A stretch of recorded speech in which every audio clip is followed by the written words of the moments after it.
Hey, awesome coach. Good morning, good afternoon, good evening, wherever you're dialing in from. I'm not sure.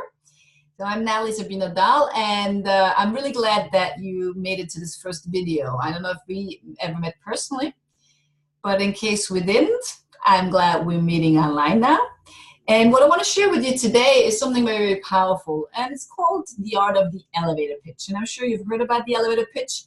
It's something where you can raise interest of someone you're talking to about what it is that you do in a powerful way. There's a couple of different elements. Now, if you get this right, what's going to happen is you're going to raise a lot more interest when you meet new people at a networking event or even online. You can use that. And if you don't get this right, if you miss this point, and if you don't know how to create a powerful first impression message, what might happen is that unfortunately the value that you're giving as a coach, the value that you could be giving as a coach, gets lost because people don't perceive the value.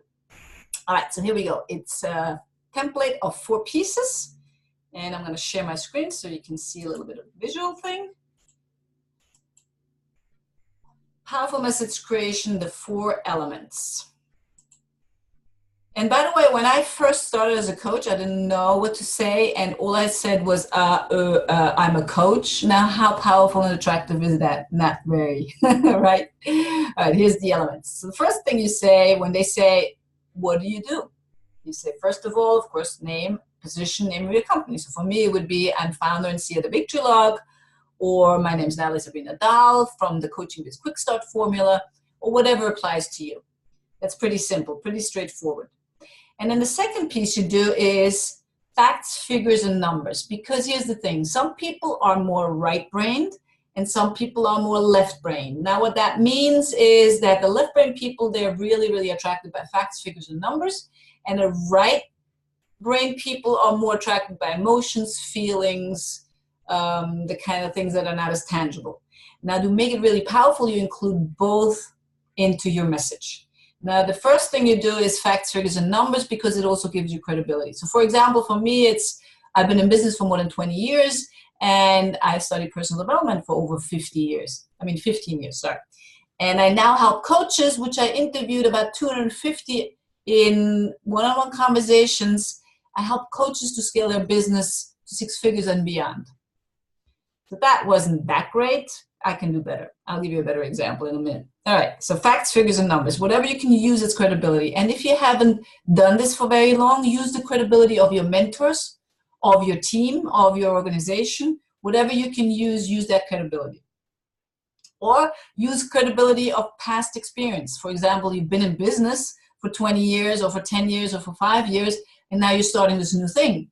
So you can say, instead of saying, I just started, you say, I've been in business for 5 years, and I am now helping XYZ. Make sense? All right. Step number 3, because I promised you the video will be short. I could go on and on and on about the subject. So number 3 is how you help support people, entrepreneurs, companies, and which is your target market, or what I call sometimes the true love. So you true love in terms of people who you like to help as a coach. And I now help coaches who are struggling with sales or struggling with systemizing their business to get to the next level. That could be an example. Because how you help people is a lot more attractive than just saying I'm a coach.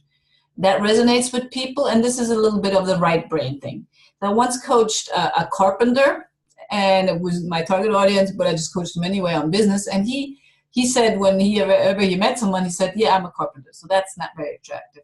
And then we figured out what it does to help people. So now he said, I help people beautify their homes by creating really special furniture and railways for the staircase and all things that really are beautiful and then make them enjoy their home more.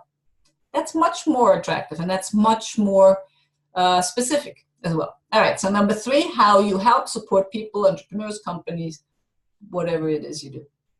By the way, this doesn't just apply to coaches.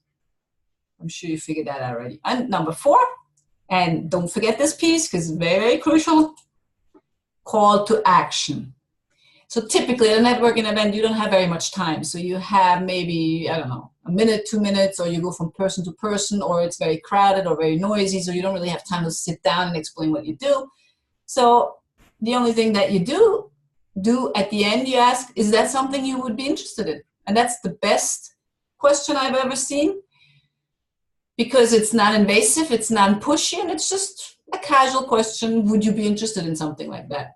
And that helps you divide people from yes and no. And the yes people doesn't mean they're going to buy, but it means that they're more interested and they're more likely to buy. Make sense? And then the next step would be definitely, okay, cool. When can we sit together, have a cup of coffee, and discuss this? Hope this was helpful. And again, if you get this right, you will raise a lot more interest, and hence you will have a lot more clients, a lot more sales, a lot more fun in your business. My name is Natalie Sabrina Dahl, and stay tuned for some more valuable stuff. Now I have to just figure out how to turn this up. Okay, here we are. I'm back again. Bye-bye.